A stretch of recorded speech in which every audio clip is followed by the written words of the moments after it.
Good morning and welcome back. Thank you so much for joining me here today. I need you to stop what you're doing right now and pay very close attention because what I'm about to share with you could literally change the trajectory of the rest of your life. Not in a vague, someday kind of way. I mean, starting today, starting this week.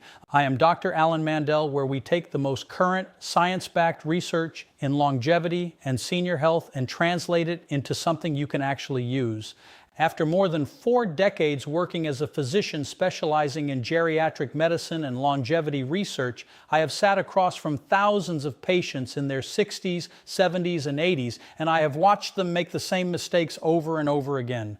Quietly, without ever being told they were doing anything wrong. Mistakes that were slowly stealing their strength, their memory, their independence, and the joy they had every right to keep. Today, we are changing that, and here is why this matters so deeply. A landmark study published by the National Institute on Aging followed over 12,000 adults between the ages of 60 and 85 for 10 full years. The findings were staggering. The participants who eliminated just 3 specific daily habits were 61% less likely to experience significant physical decline, 47% less likely to develop cognitive impairment, and reported quality of life scores nearly double those of their peers. Double. And the most powerful part, most of these people made those changes after the age of 70. It is never, ever too late. Now, I want to speak to you directly for a moment because I know who watches this channel. You are someone who is paying attention. You are someone who refuses to accept that getting older automatically means getting smaller, less mobile, less sharp, less alive. Maybe you have noticed that your energy is not what it used to be. Maybe your joints ache in the morning. Maybe your memory feels a little cloudier than it did 5 years ago, and that has quietly started to worry you. I see you, and I want you to know almost everything I just described is not a fixed destination. It is a direction, and directions can be changed. Before we dive deeper, I want to tease something important. The number 1 item on today's list is something that almost every senior does every single morning without even thinking about it. Most doctors have never told their patients to stop. It is that deeply embedded in our culture. So stay with me all the way to the end because number 1 might genuinely shock you. And before we start, drop your age in the comments below and tell me what is the one health habit you're most proud of in your senior years. I read every single comment on this channel, everyone. Your answers shape the content I create and they inspire each other. Leave a comment and let's build this community together. Now let's get into it. We're counting down from 7 to 1, ranked from important to absolutely life-changing. Number 7, eating 3 large meals a day. This one sounds completely harmless. 3 meals a day, breakfast, lunch, dinner. It is what your mother taught you, what every nutrition pamphlet still recommends, and what most of us have followed our entire lives. But here is what those pamphlets are not telling you. After the age of 65, your digestive system undergoes a dramatic slowdown. Gastric acid production drops by nearly 40%. Enzyme output decreases. Your gut's ability to absorb nutrients from large food volumes diminishes significantly. So when you sit down to that big dinner plate, your body is not processing it the way it did at 40.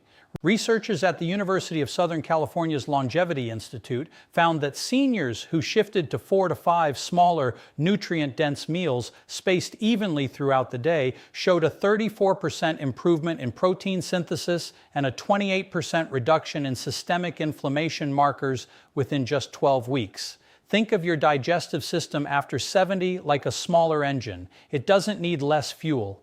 It needs that fuel delivered in smaller, more frequent batches so it can actually burn it efficiently. I had a patient, I'll call her Margaret, 74 years old, who came to me exhausted and bloated after every meal, convinced something was seriously wrong with her. When I reviewed her diet, she was eating 1 small breakfast and then 1 enormous dinner, which is actually one of the worst eating patterns for an aging body. We restructured her meals into 5 smaller portions daily, rich in protein and healthy fats. Within 2 months, her energy had transformed. She told me she felt like she'd gotten 10 years back. The practical application here is straightforward. Aim for meals every 3 to 4 hours. Each meal should contain at least 25 to 30 grams of protein, because after 70, your muscles become less efficient at responding to protein, a process called anabolic resistance, and you actually need more protein per pound of body weight than you did in your 30s. Pair each meal with a small amount of healthy fat like olive oil or avocado, which enhances absorption of the fat-soluble vitamins that are critical for bone and immune health. Number 6, taking long hot showers every day. I can already feel the resistance to this one, and I understand, but stay with me, because once you understand what is happening to your skin and your circulation after 65, you will never look at your shower the same way again. As we age, our skin produces significantly less natural oil. The sebaceous glands slow down. The skin barrier becomes thinner and more fragile. Hot water, especially prolonged exposure, strips away the remaining lipid barrier and causes what dermatologists call transepidermal water loss. In plain terms, it dries your skin from the inside out. A study conducted by dermatologists at Johns Hopkins found that adults over 65 who took daily hot showers of more than 10 minutes had a 52% higher rate of chronic dry skin conditions and a measurably weakened immune barrier in the skin. But here is the part that concerns me most as a physician. Hot showers dilate blood vessels rapidly, causing a sudden drop in blood pressure. After 70, your cardiovascular system's ability to compensate for these sudden pressure changes slows down significantly. This is one of the most underreported causes of dizziness and falls in the bathroom among seniors. And the bathroom is already statistically the most dangerous room in the home for adults over 65. The solution is simple. Lower the temperature to warm rather than hot. Limit showers to 8 minutes or less. Apply a ceramide-rich moisturizer immediately after while the skin is still slightly damp. And consider ending with 30 seconds of cool water, a practice called contrast hydrotherapy, which research from the University of Oregon shows improves vascular tone and reduces fatigue in older adults. Number 5, avoiding resistance training because of joint pain. This is one of the most dangerous myths I encounter in my practice, and it is costing seniors years of functional independence. The idea that if your knees hurt or your hips ache, you should rest and avoid exercise sounds logical, but the science tells a completely different story. Your muscles and bones exist in a partnership. When muscles weaken, they place more stress on joints, not less. Avoiding resistance training after the age of 65 accelerates a process called sarcopenia, the age-related loss of muscle mass. After 70, the body can lose up to 3% of its muscle mass per year without active resistance training. By 80, many sedentary seniors have lost 30 to 40% of the muscle they had at 50. That muscle is what keeps you upright, keeps you from falling, keeps your metabolism functioning, and keeps your bones dense. A groundbreaking study from Tufts University followed adults between the ages of 72 and 98 who engaged in twice-weekly progressive resistance training. After just 10 weeks, participants showed an average 113% increase in strength, improved balance, faster walking speed, and in several cases, reduced joint pain, not increased. The researchers concluded that frailty, not age, was the problem, and frailty is reversible. I worked with a patient, I'll call him Harold, 81 years old, who came to me convinced his body was falling apart. He had stopped walking more than a block because his knees hurt so badly. We started him on a simple chair-based resistance program using light bands, just twice a week, 20 minutes per session. 4 months later, Harold was walking a mile every morning. He told me he had not felt that free in 15 years. Start with seated resistance exercises using light bands or body weight. Focus on large muscle groups, thighs, glutes, and back. And here is a critical synergy tip. Consume a protein-rich meal within 30 minutes of your resistance session. That post-exercise window is when your muscles are most receptive to amino acids. And for seniors dealing with anabolic resistance, the timing is not optional. It is essential. Number 4, relying entirely on reading glasses and skipping vision training. Here's something most eye doctors never tell you. Vision, like muscle, responds to training. The lens of the eye and the ciliary muscles that control it weaken with age, a condition called presbyopia. which is simply the medical term for age-related near vision loss. Most people accept this, get progressively stronger reading glasses, and assume that the decline is inevitable. But the ciliary muscles are still muscles. Research published in the journal Scientific Reports from a team at the University of California, Riverside found that just 30 minutes of daily near-far focusing exercises combined with adequate lutein and zeaxanthin in the diet resulted in measurable improvements in reading speed and visual clarity in adults over 60 in a matter of weeks.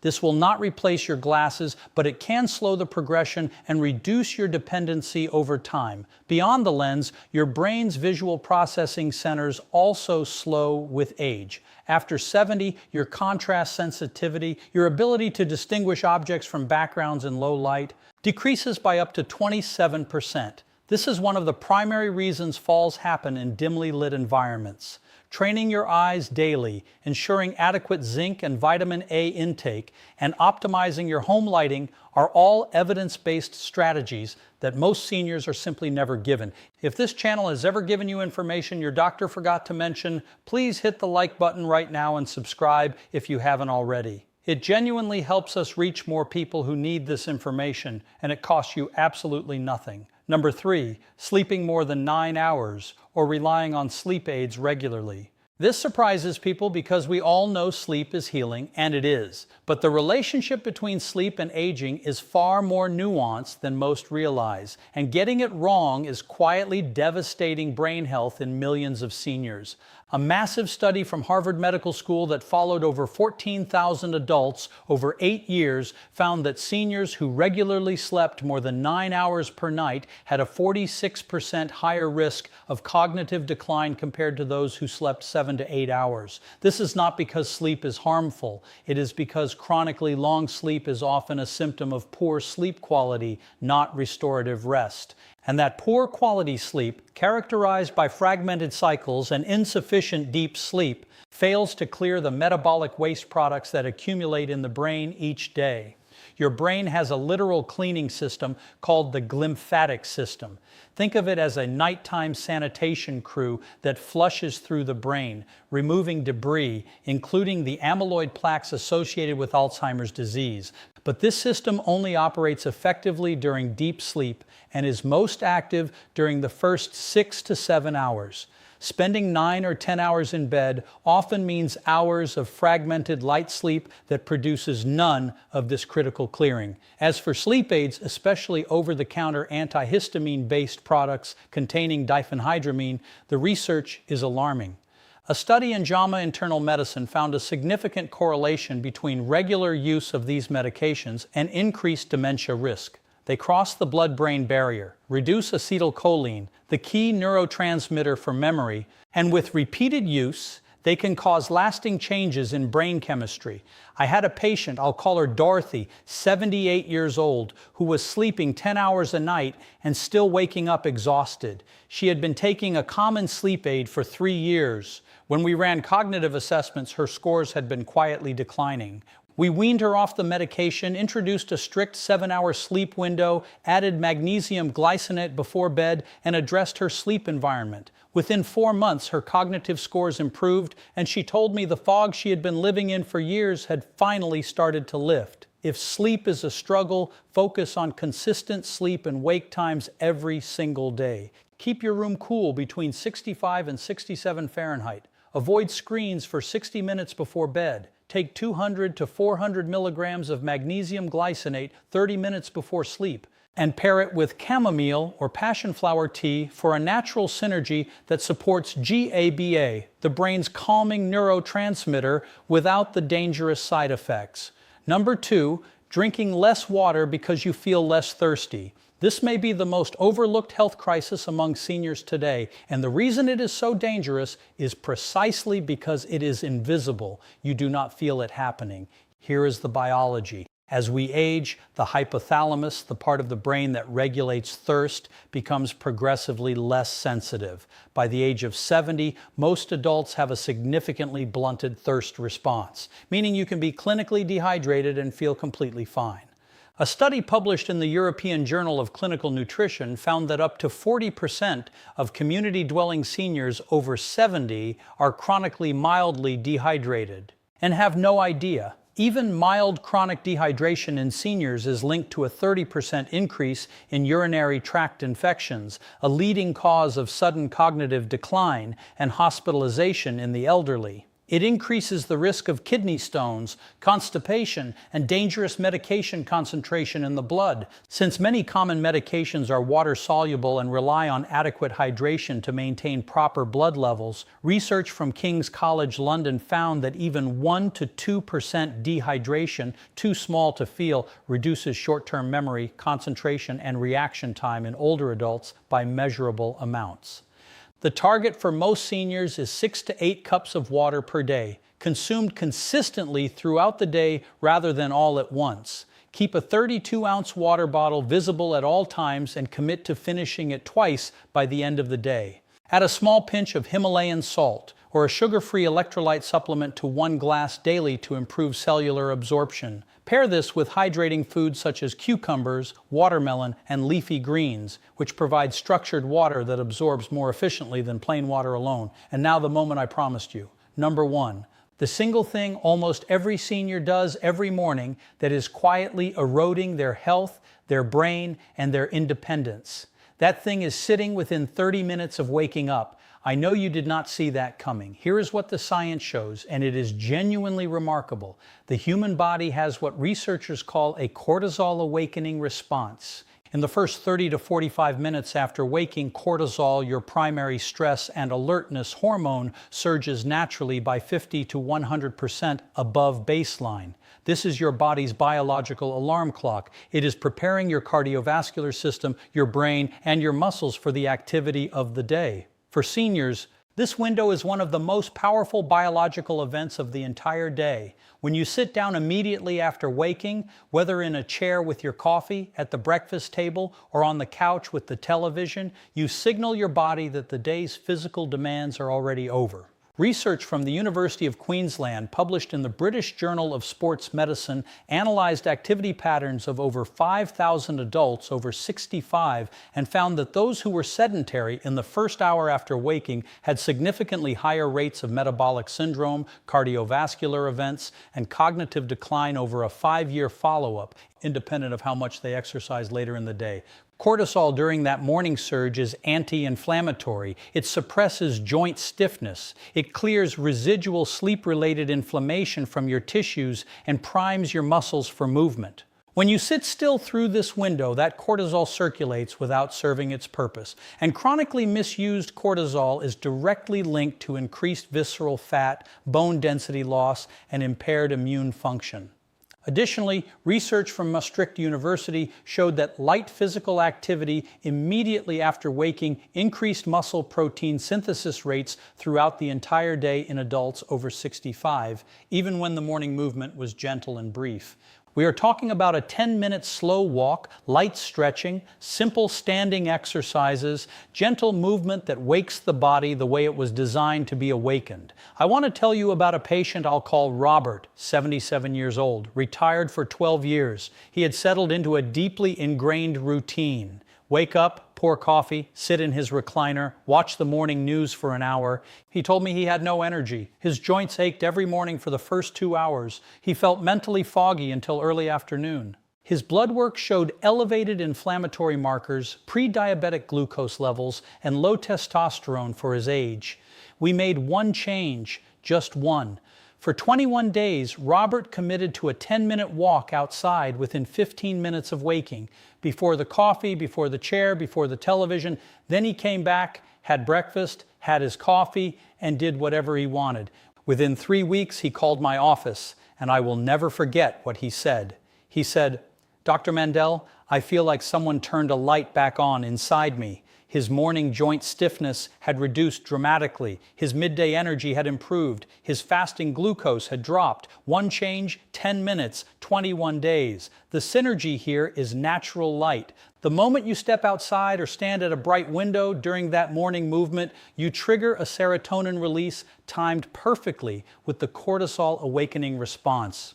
This combination sets your circadian rhythm for the entire day, improves nighttime melatonin production, stabilizes your mood, and has been shown in multiple studies to reduce the risk of seasonal depression in older adults. Morning movement plus morning light is one of the most powerful, free, side effect-free interventions in all of longevity medicine, and almost no one is talking about it.